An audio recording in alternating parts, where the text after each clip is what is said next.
Welcome along. It is Offball Breakfast. It is Friday morning. It is the 5th of September and it is 7:30. Loads to come between now and around 9:30 on the show this morning. We're going to go through the newspaper headlines very shortly.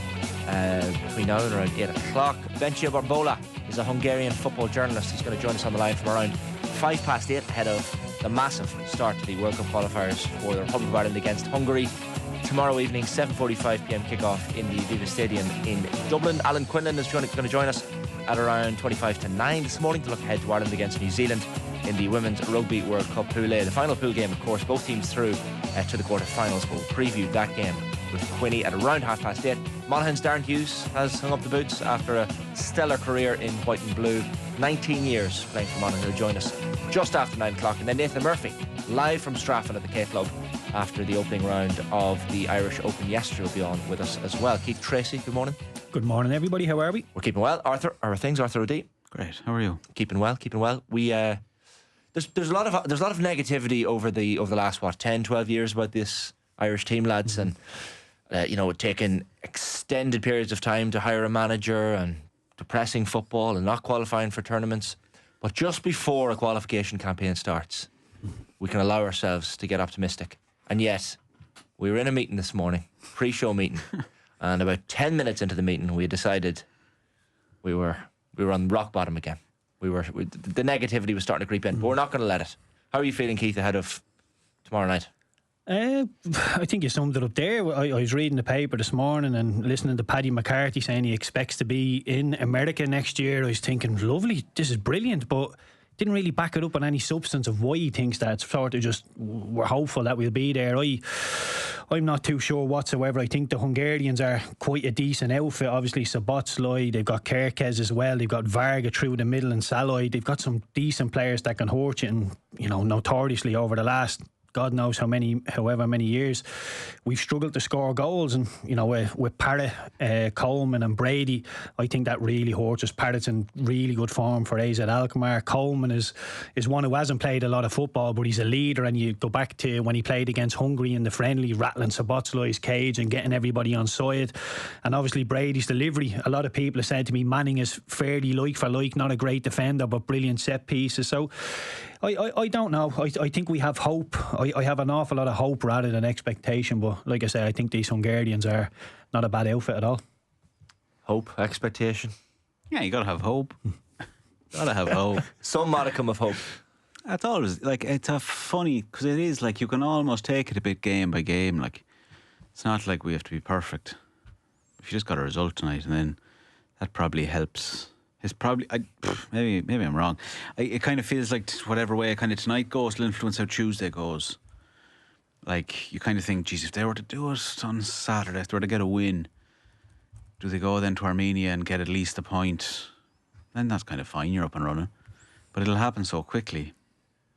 And if you beat Hungary at home, you want to be. If it goes that way, I think that leaves a horrible taste in the mouth. If we beat Hungary tomorrow and then we draw with Armenia in Yerevan, we're thinking, God Almighty, that's 2 points dropped straight. We need 6 points against Armenia. I don't think we can debate that. Otherwise, we're creeping into the Portuguese game, saying we need to get something. And with the quality that Portugal have, I think probably banking on getting no points out of those two games is most realistic. So you're looking at 4 points against Hungary and 6 against Armenia to give us a chance. And travelling away from home, even somewhere like Armenia, it's tough, it's hard. I don't see us breaking down low blocks. We've struggled in Yerevan over the past. So yeah, I don't know where all the optimism is coming from. I know there's a lot of hope, but I'm not sure where the optimism is coming from that it's actually going to happen.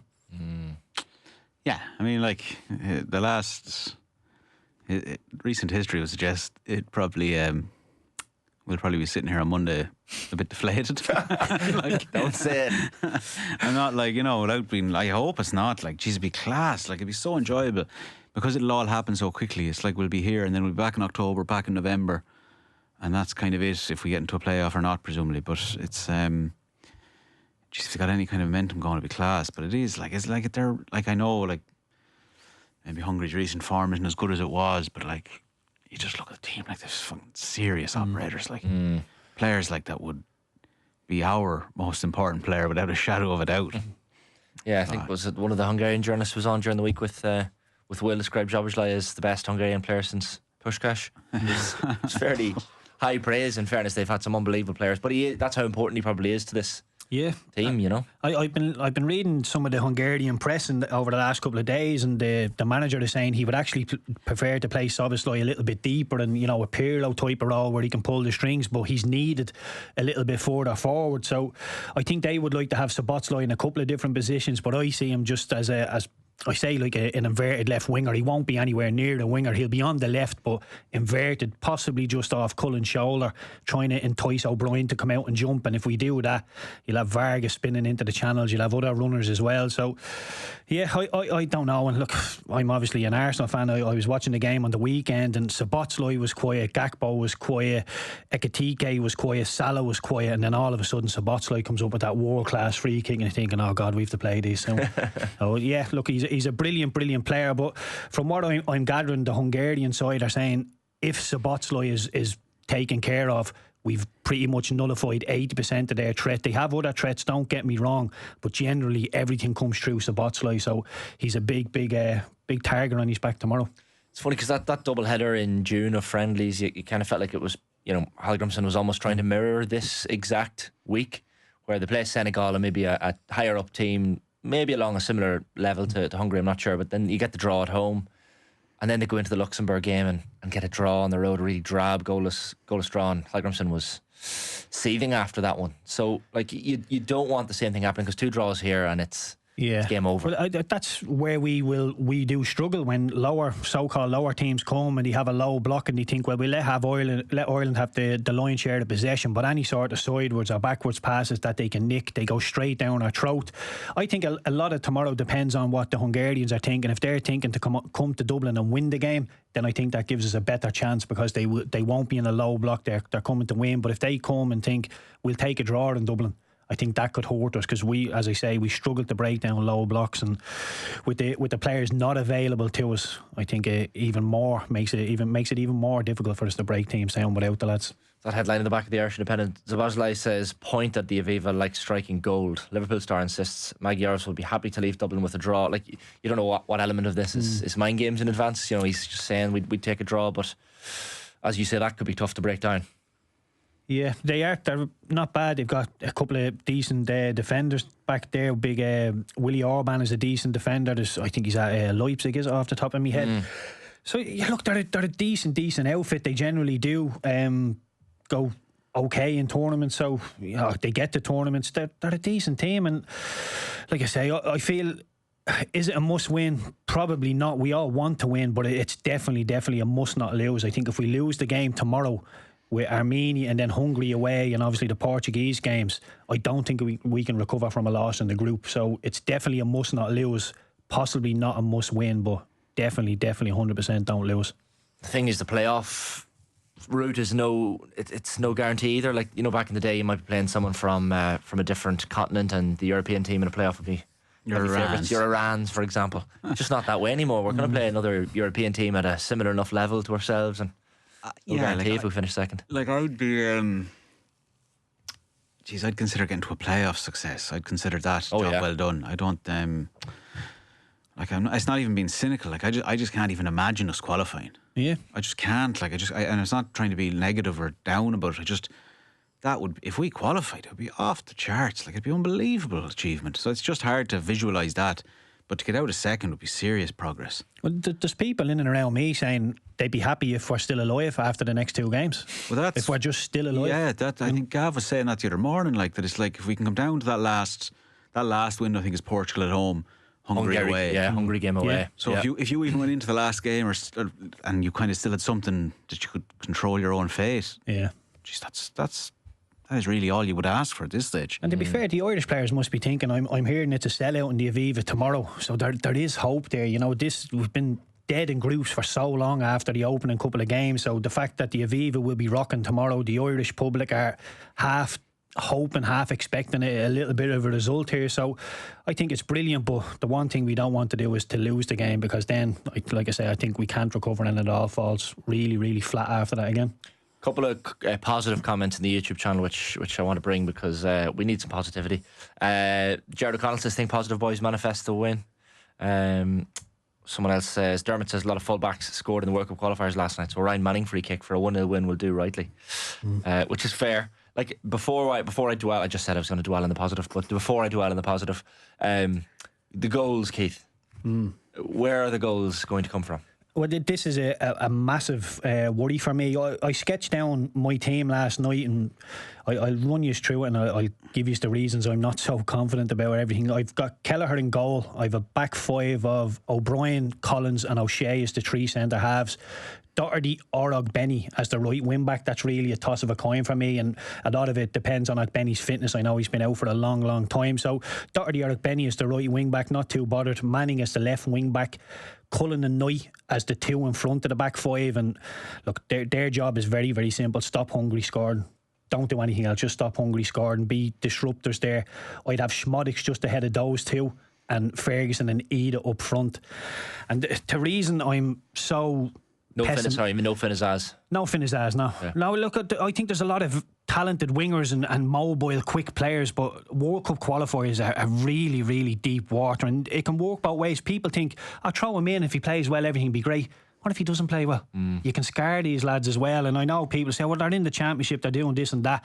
World Cup qualifiers are deeper water, much deeper water. So I've gone for Ferguson and Ida up front, and believe me, it would have been Parrott, but between Evan Ferguson and Adam Ida, they've 54 caps between them, and they've scored 10 goals.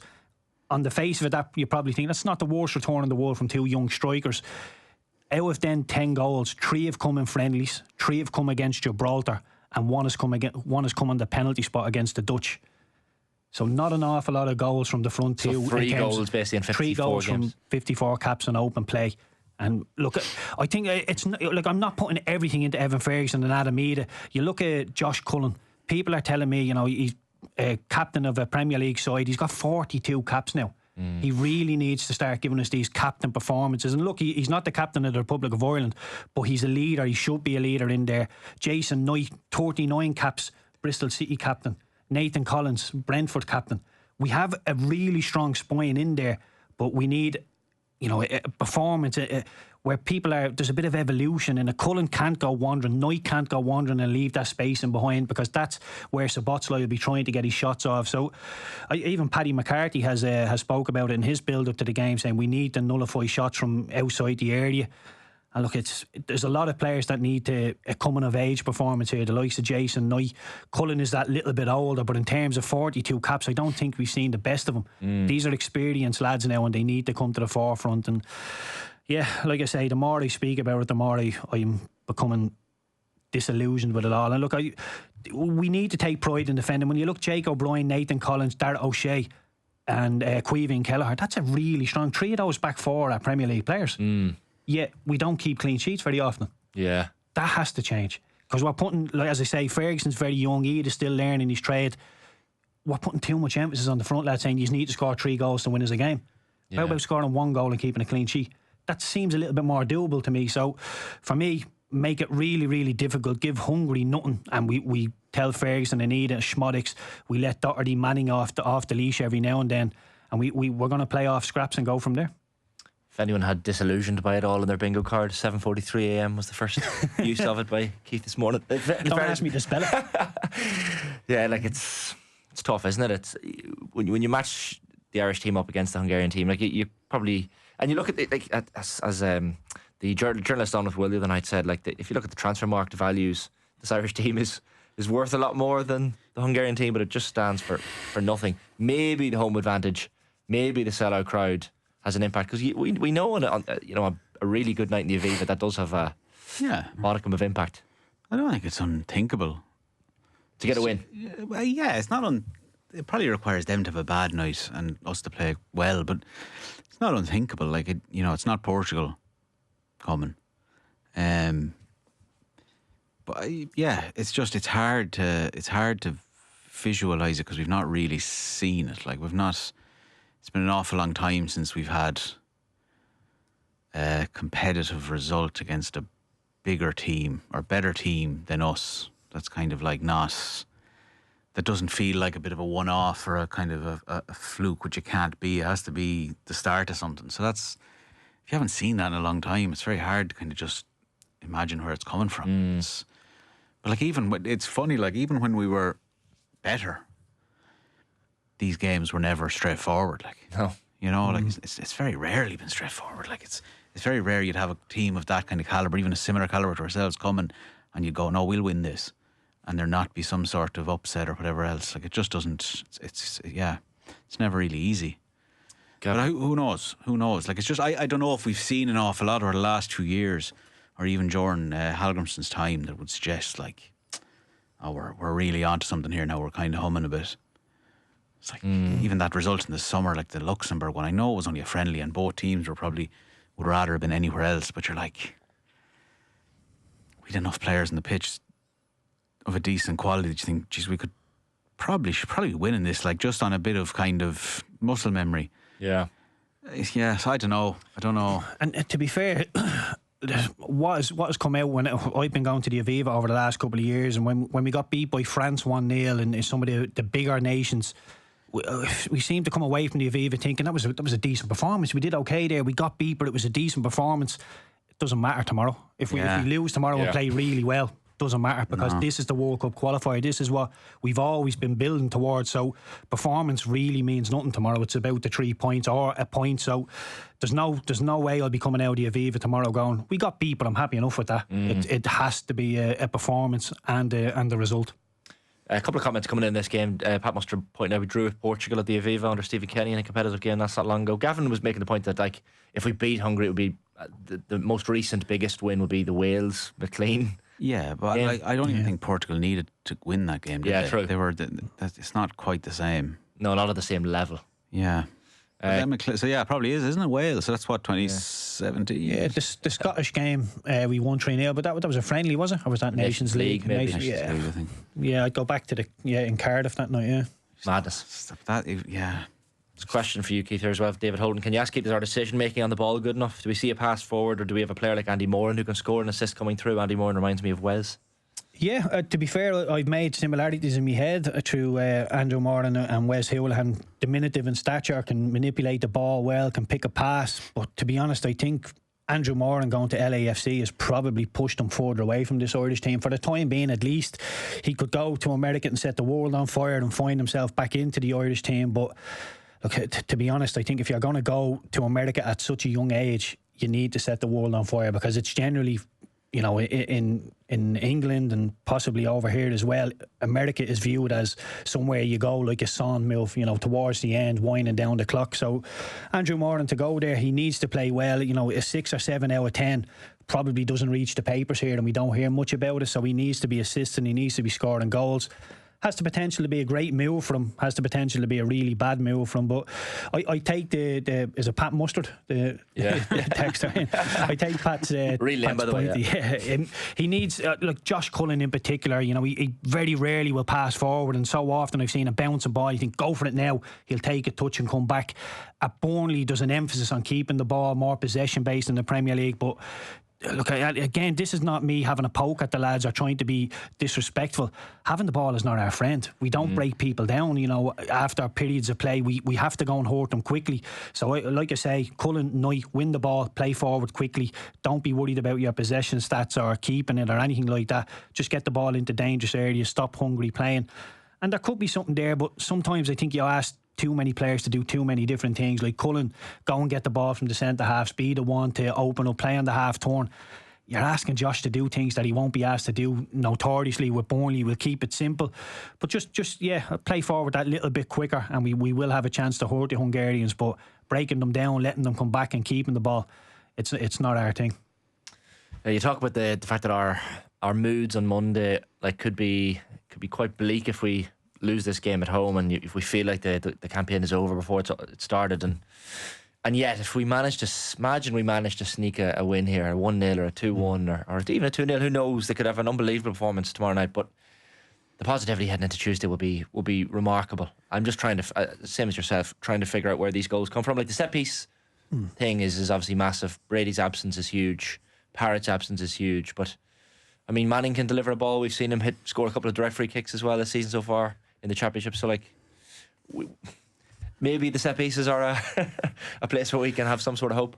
Yeah, look, I think set pieces will be a big thing, and look, I think not just us. I think everybody sort of looks down their nose and think, oh, they're playing for set pieces. Look at Arsenal. Arsenal are brilliant at set pieces. They went and won in Old Trafford because of a set piece. So never look down your nose at set pieces. It's all relative, and if you're a little bit and a keeper, the keeper as well. But look, if you find a weakness anywhere in the team, and if that's a goalkeeper or a centre half who's not great in the air, don't think, oh well, we'll try and do something a little bit sexier. Just keep putting it into an area and ask questions of people. So never look down your nose at set pieces, because they can be the defining moment in any game of football, particularly at the highest level. So look, set pieces would be a great one. Manning is a decent set piece delivery. You look at O'Brien is really good in the air. Collins as well. Ferguson's a big old lad. Ida as well. So we've got some decent targets up there. And look, for me, I think we just get the ball out to Doherty and Manning in open play. If Manning is crossing, Smodics and Ferguson, Ida are going to make the box, and the opposite fullback, like a Doherty, will be there. And like I say, we'll always have Cullen and Knight, O'Brien, Collins and O'Shea, a back five just solid in place, can't get counter-attacked, and there'll be one or two lads to be allowed off the leash and get into the box. But lots and lots of crosses. Keep asking questions of the Hungarian defence. And by the way, when the Hungarian, I'm saying that they are a decent team, but in terms of travelling, they went to the Dutch last year in the Nations League and got battered 4-0. They went to the Germans and got battered 5-0. So they don't travel particularly well. I know the Dutch and the Germans are levels above us, but they don't travel particularly well. So if we can make it feel a little bit uncomfortable and, just rattle a couple of cages, put balls into the box and ask questions of people, make them defend properly, then yeah, I think we can get something. But I also think our possession is where we are vulnerable, and that's where Hungary be thinking we can hurt the Irish team.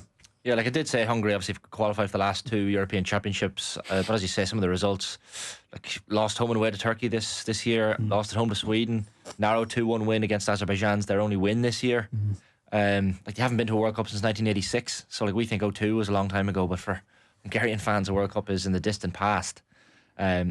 So I know I'm clutching at straws here and trying to look at positives, but it's not a Hungarian team that's got used to winning games, which is a positive for us, I suppose.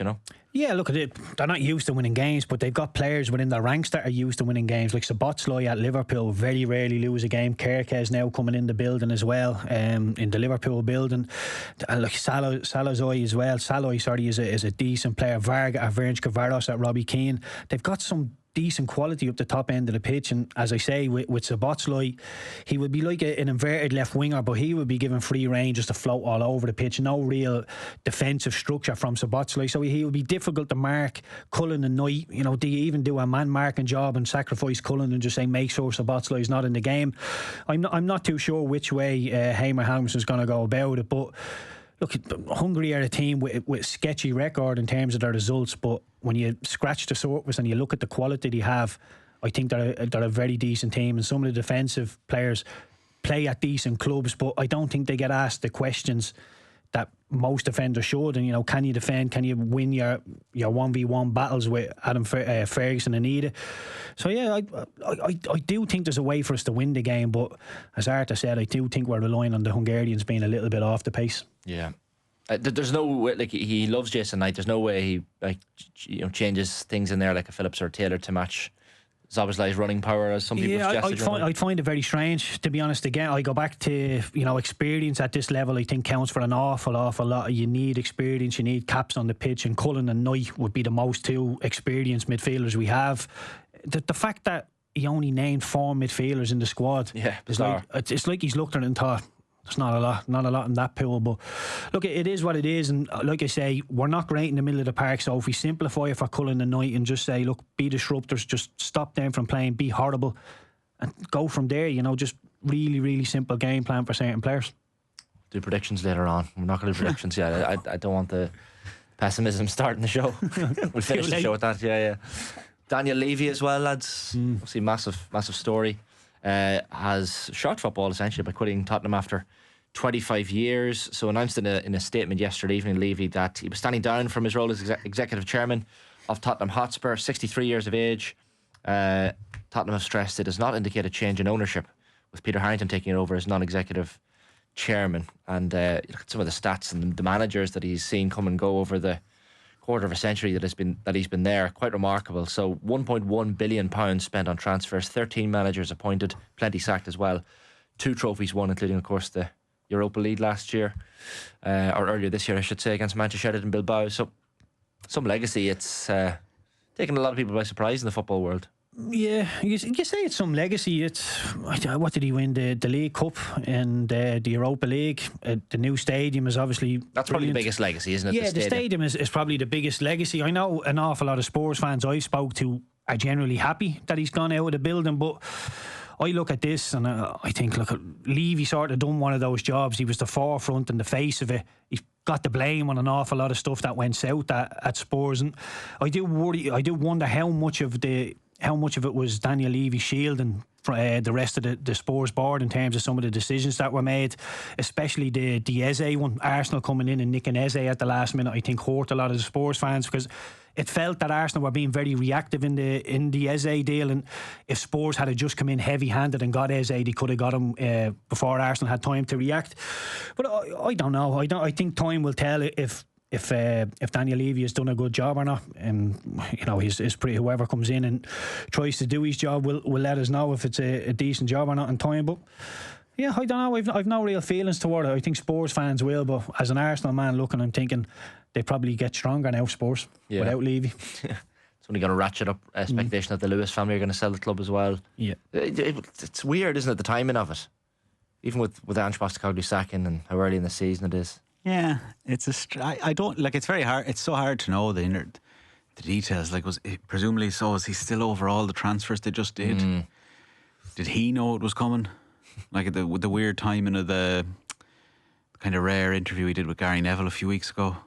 Yeah, where it was kind of, it's an interesting kind of thing. And I suppose in hindsight, it looks like you're sort of setting the table for your emergence into a different role of life after. But like, it's hard to know. Maybe he just did it because it was a pretty strange summer for them. You know, you win a trophy, the league's terrible, you sack it's an odd one. So there's loads of things to speculate about it, but it's hard. Like, I know he's kind of often, you made a great point, like you wonder if he's just shielding, he's kind of the target for all the abuse that comes to Spurs. Yeah. But like at the same time, like from a Man United perspective, not to bring everything back, geez, what you give for some of that stability? Like, I don't know sometimes. Like, I know there are things like they're sort of famously low wage turnover, isn't it? Like the amount of wages they pay are really limited. So it's maybe, they're probably overachieving a wee bit in terms of how they do comparatively to that generally, So, but like, it's hard to know. I don't know, because I don't know. It's very hard to know who he was answering to. It's not his club. He didn't own it. He wasn't, I'm sure, dictating everything that went on in terms of how it was run. But it could be an amazing thing where they kind of, my thing, I don't know if he was necessarily the one who's going like, well, no, I'll save all this money, I'll not spend the money, because presumably that's the owners that decide that ultimately. So now if someone else comes in and they start spending a bit more freely, that would be very interesting. But it would be very odd why Daniel Levy would hamstring himself. To what end? I suppose maybe he sees himself he was serving the owners primarily, and that's where the money, his job was to make them money, and kind of keep the club at a reasonable level. And if that was his thing, he did it very well. So unless it's a massive change, I think, but I don't know why you'd get rid of him if you wanted to free up more money and start spending more freely. Yeah, I think the timing of it is a little bit strange. The fact that, I know it wasn't Daniel Levy's decision alone to get rid of Ange Postecoglou, but he had a vote in the process, and he obviously voted to get rid of him. But would you be bothered taking a vote of somebody who's not going to be in the building in a month? You'd be thinking, why do we care what you think? You're not going to be here. So I don't know. Maybe it was an absolute bolt from the blue. But the fact that what he said to Gary Neville on the podcast, saying, Spurs fans don't like me now, but they will once I'm gone. It sort of did seem like he was setting the table to leave, and it was going to come down the line. So I don't know. Time will tell if he was doing a good job or not, I suppose. Yeah. It's really interesting, because you wonder, does it suggest a shift in the way the team will be run? So like the club that Mason Mealy signed for, is that the same thing now, where it's still going to be an emphasis on kind of bringing guys through that you sign young, like Bergvall's got his chance and whatever else, or is it a kind of case now where it's no, we're going to really go a bit more aggressive in the transfer market and whatever else? But I don't know. I don't know if the like I'm sure we'll find out. But like the money thing is just a bit of a misnomer for me. I just don't think he's the man who was like solely deciding. It's like, well, no, we're not spending their money. I'm keeping their money safe. And it's as if they're letting him, no, go free, Daniel. Do what you want. Do what you want, pal. No. I just don't know. Like he seemed like a very effective at his role. Like, yeah. And the stadium, it's funny, I'm going to the stadium later this year. Can't wait. But it's like, by all accounts, like it's unbelievable. Yeah, I was there for the American football, for an NFL game, so not a football game, but it was, it's just it is like a step into the future almost, sort of thing. So I don't know, like if you take it, like it's I know Spurs get like a raw enough deal, but like overall, like his time there must be seen as a fairly net positive. Like they probably didn't kick on the way they could have when they got his, whatever it was, 18-19 Champions League final, that team. You had a kind of generational striker there. So it kind of, maybe that was kind of the point where it's like, okay, we kind of, now is the time to really strike. And maybe he wasn't cut out for that. Maybe his way of working wasn't to take a club on to the next level like that. Who knows? But I wouldn't certainly be like, oh, well, everything's going to be perfect now. I don't know. Who knows how these things run? Like, Christ only knows. Well, they need an empty, a bottomless bag of cash, Spurs, really. When you look at how strong Liverpool were prior to the transfer window, then they've dumped nearly 300 million into the transfer window. And you look at Spurs, Kolo Muani coming in, brilliant, but he's on loan. Joe Palhinha coming in is another brilliant one, but he's on loan. Xavi Simons, 65 million, a good signing, or has the potential to be a good signing. Mohamed Kudus, 63 million. You're up to about 120 million with a couple of loan signings. I know there's a couple more sprinkled in there. Kevin Danso, 25, and Matthias Tell, 35 million. But you feel that if Liverpool are spending, 250, 300 million, Spurs need to be spending 400 million to go and be on a par with them. And I never seen Spurs do that under Daniel Levy. So you'd imagine, hopefully Spurs fans are thinking the leash is a little bit looser now and they can go and really splash some cash. Just cutthroat. Cutthroat is what is the phrase I think of when I think of Daniel Levy. Like, sacking Ange, like all the photos of him hugging Ange after the Europa League win in Bilbao, and sacks him 16 days later, and then even after the Champions League final in 2019, they lose to Liverpool, sacks Pochettino 6 months later. Now Pochettino probably felt like he hadn't been backed in the transfer market after the Champions League, but still he's just so cutthroat, a businessman, which maybe you need to a degree, or some clubs maybe need, but it does feel like the right time where they need to try something else. And do you feel like, I understand that this is coming from an Arsenal fan, but when I look at Spurs over the last 10 years, and I think they probably had their best ever player, or one of their best ever players, in Harry Kane, yet they never really reached the pinnacle. And you're thinking, you've got the best centre forward in the world, or one of the best centre forwards in the world. You don't need an awful lot more to put that jigsaw together. Yeah. Yet Spurs didn't do it. Then Son and Kane, you're thinking, my God, you really aren't far away here. If you just put a decent defence and somebody in the midfield, you have half a chance, but never quite did it. And when you see Harry Kane moving on, Son moving on, and the evolution of the team, you're thinking they're getting there. But if they couldn't do it with Kane and they couldn't do it with Son, I'm not so sure they ever will. I've got a question for you here, lads. I don't know who's writing the crappy quiz today, but are you on the crappy quiz today? I am. So am I. So I'm in the mixer as well. Yeah. Are you on as well? Yeah. Well, look, I'm about to ask a question which, if I was in the mind of the quizmaster, I'd be asking this question today. So I hope they're not watching, and if they do watch, we'll all just take the points somehow. But can you name how many of the 15 managers under Daniel Levy as chairman? Can you name? Great question. Tottenham managers. Great question. Since now the first manager left within a month of him taking over. When as did he chairman. start? 2000, 2001. That sort of. Sorry. First manager, Pleat. No, he was actually the third manager, David Pleat. Okay, so it's the first manager. No, so you have Hoddle as well. Hoddle was second. Now the first one left, as I said, within just a month. George Graham. Correct. Okay. There's the first three. Graham, Hoddle, Pleat. Some of these are like, Jesus, remember him sort Graham, of. Hoddle, Pleat. Can I So we obviously can work best. We have like Postecoglou, Frank. Yeah. Pochettino, Redknapp. Martin Yole. Martin Oh, Yole, Martin yeah, Yole. sure. Villas Boas. Villas Boas, yeah. Villas Boas, yeah. Who was Juan de Ramos? Juan de Ramos, he was the League Cup winning manager, of course. How many more do we have? Tim Sherwood. Sherwood. Let me see how many you haven't got. One, if I was listening correctly, one. Oh, Mourinho. Mourinho, yeah. Ryan Mason doesn't count, does he? Three, I think Yeah, Ryan 3 Mason. left. You've said Thomas Frank. I think there's 3 left. 2 of whom were obvious enough. Mason doesn't count, obviously. No. Apologies if you said any of these that I. No. We say Pochettino? We said that? You did, I think. Yeah. Yeah. Yeah, 3 left, including 2 since 2021. One from Conte. Conte, correct, from 2021 to 2023. The one before him was also one that you haven't named yet. So it was Mourinho was before Conte or after Conte? Mourinho was before. So But there was one between Mourinho and Conte. You haven't got. Forest boss. You haven't.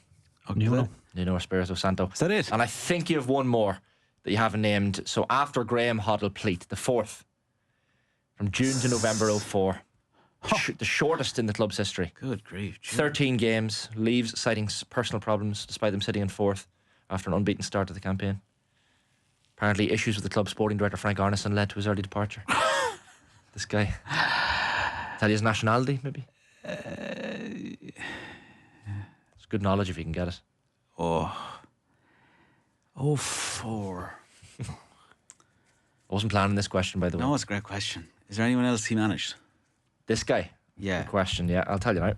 Well, you're looking it up, so it's Yeah. It wouldn't be well known.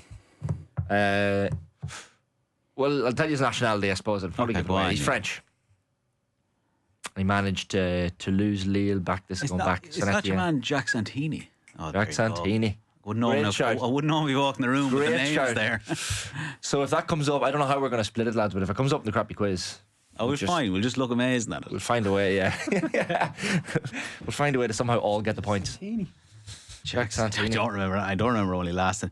So what year was that? It was 04.